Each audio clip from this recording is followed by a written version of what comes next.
The Tiger II was a myth unleashed on the battlefield in the winter of 1944. It weighed 70 tons, was clad in nearly 8 inches of steel, and the 88mm gun gave the crew inside so much confidence they felt untouchable. But inside this fortress, a 5-man crew discovered a horrifying secret. Armor does not protect you from a hit. It only changes how you die. So, what happened to the Tiger II crew after a hit? And why was the most intimidating tank of World War II Germany's most expensive failure? Let's peel back the steel of the King Tiger and reveal the true fate Adolf Hitler never told the crew. The Tiger II was Germany's attempt to create something that would dominate the battlefield. They already relied on the Tiger I with its 88mm gun that could take down the American Shermans. Yet as the Allies changed, the tide of war and air superiority over German skies turned to the Allies. The Germans needed something that couldn't only attack, but absorb countless blows.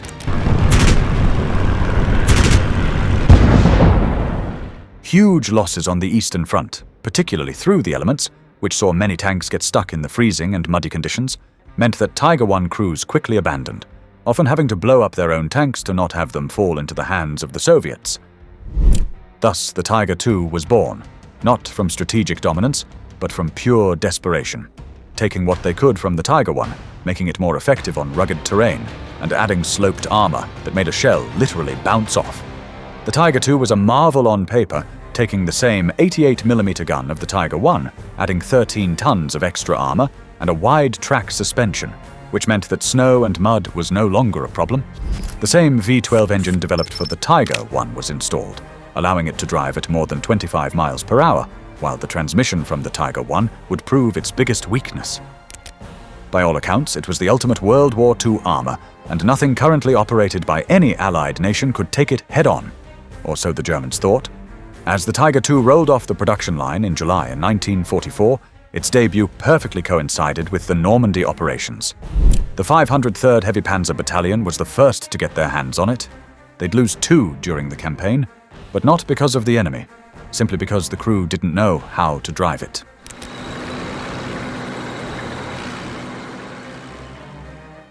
During the operations, the crew drove 1 tank into a bomb crater, yet because it was too heavy to get out, they were forced to abandon and blow up the tank with charges.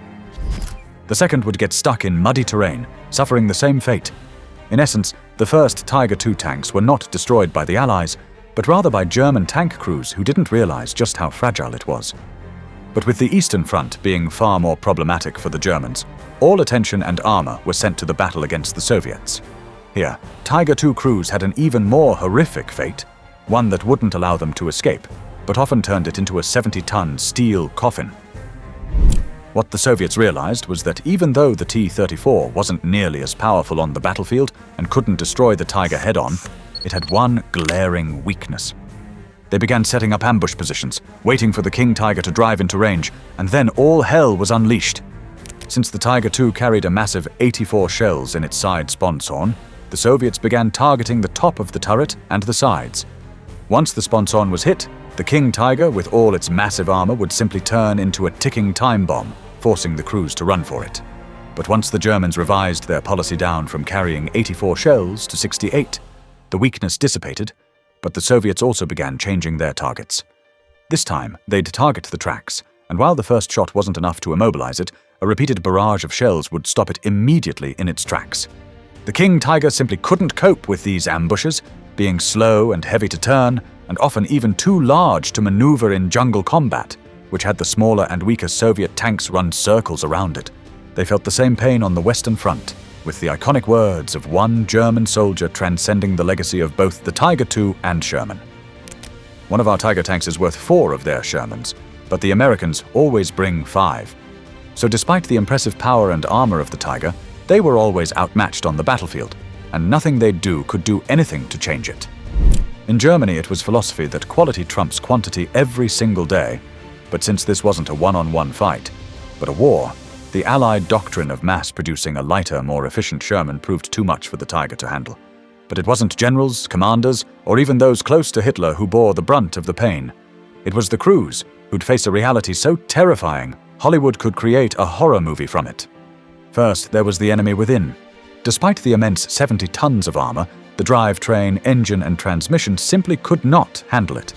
It meant that breakdowns were common, and while the Sherman required 1 hour of maintenance for every 10 hours of service, the ratio for the Tiger II was far worse. It required 1 hour of maintenance for every 1 hour of usage, which meant crews often found themselves exposed on the battlefield simply trying to fix the tank. Secondly, a stranded King Tiger couldn't be towed by standard recovery vehicles. It required another Tiger to do so, and since this was rarely available, they became static targets, or target practice as the Allied would call it for artillery and anti-tank guns. It further meant that if a Tiger II was isolated or damaged, they had no option but to carry out crew destruction orders, essentially using explosives to blow up the tank, abandon the safety of the armor, miles behind enemy lines. They were transformed from armored titans into vulnerable, isolated infantry. And even worse was the fact that when a Tiger II went down, the Soviets and Allies knew exactly where the crew was, dispatching major battalions to wipe them out, or if they were willing to endure the grueling Soviet prisons, they could become prisoners of war. But this was only if they were lucky. A penetrating hit, most often to the thinner side or rear armor from weapons like the Soviet 122mm gun or the British 17-pounder, meant instant hell. Once the Soviets began using the high explosive shells, superheated shrapnel tore through the insides of the tank and the crew compartment, leading to many losing limbs if they were lucky enough not to lose their lives on impact. If it hit a fuel line or ammunition, the tank ignited in a fireball, sealing the crew inside and turning from protective armor into a 5-man incinerator. Only a few managed to escape through hatches as the inferno grew, but the dark fate extends far beyond the physical constructions, as when a few King Tigers met their end, rumors spread, leading to an even more horrifying experience. If the Soviet armor didn't take them down, the sheer feeling of claustrophobia and exhaustion would get them. The interior of the tank was extremely cramped, loud, and poorly ventilated. Crews suffered from severe exhaustion, compounded by the noise and constant vibration.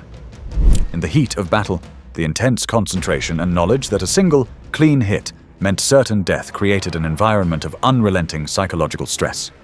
They also knew that escape was almost impossible, driving behind enemy lines knowing that within minutes they could become sealed inside the 70 tons of steel, awaiting a slow and painful death.